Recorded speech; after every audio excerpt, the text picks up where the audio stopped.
Кешегі қазымды ары қарай баптауға кірісейін деп тұрмын.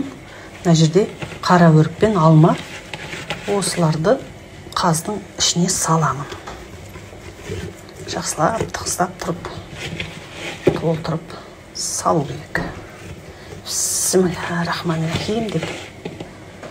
Асымыз адал болсын, таза болсын. Осылай жақсы ниеттеніп салайық. Зубочисткалармен осылай міне жауып тастадым. Қаздың қанаттары мен аяқтары піскен кезде жайылып кетпесін деп екі жерден мінекей жіппен тартып байлап тастадым. Енді духовканы 180 градусқа қыздырып 1,5-2 сағаттың көлемінде дайындап аламын. Қаздың жан-жағына картошканы турап салып қойдым. Ең соңғы штрих. Үстіне апельсин қоямыз. Қазды духовкадан алып шықтым. 1,5 сағаттай тұрды. Қазір үстіне майынан құйып, тағы да 1,5 сағатқа қоямын.